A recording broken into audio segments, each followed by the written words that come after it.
Good evening from day 8 of the flight instructor course down here at Sandtoft. Very much a day of two halves today.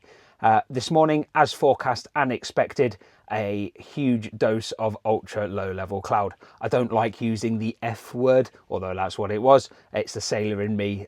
Fog is a bit of a bad luck omen.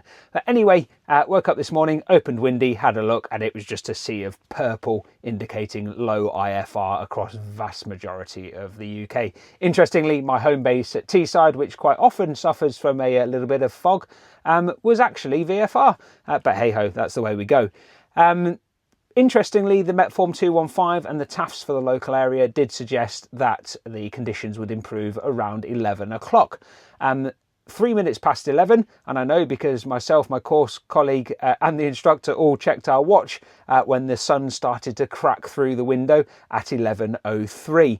That led this afternoon to some really gorgeous flying conditions. A little bit hazy, but some lovely still air and the opportunity for us to get up and fly.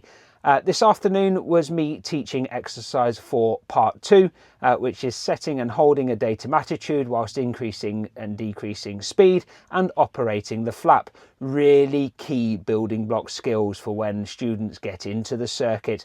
They're able to manage that speed, manage the application and retraction of flaps in a safe and controlled manner whilst in the circuit. We did it up at a couple of thousand feet, but again, an opportunity for me just to refine that patter, refine that teaching, and help manage my flow of the lessons. So it's now come to the part in the course where I'm making the decisions about which training area we're going to.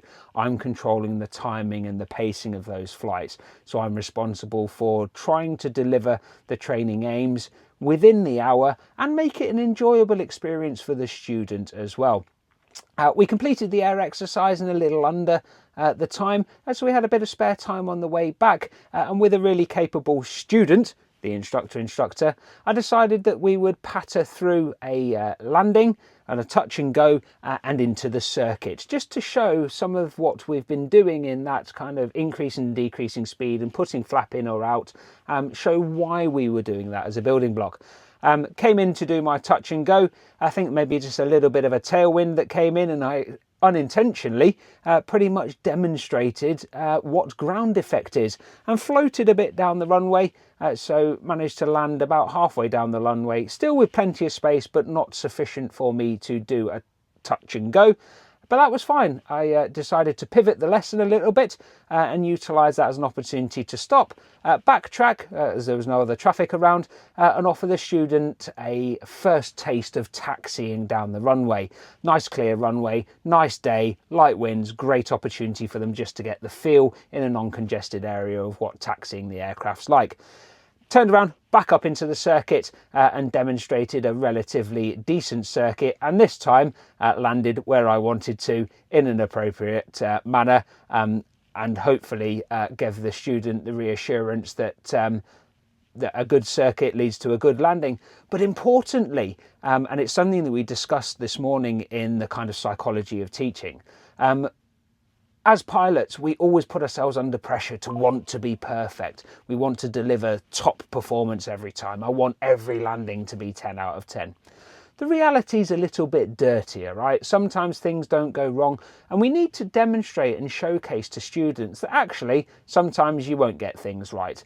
It's important that we get things safe all the time, but sometimes things will go slightly awry, go slightly different. What's important is how we manage that, how we maintain safety, and how we can have the confidence and the humility to say, do you know what, didn't do that quite as well.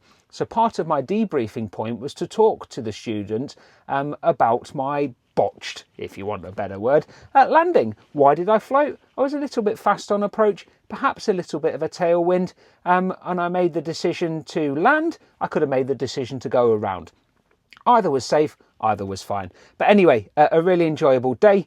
I'm a little bit later doing my video this evening because the final part of today was to be formally given an opportunity to think about the long brief and look at some of the structures. So the examiner will set the long brief in accordance with the CAA standards. So whilst I've got some ideas of what stuff I want to do, it will be down to the examiner to give us that kind of subject, and we'll see how that patters out in future.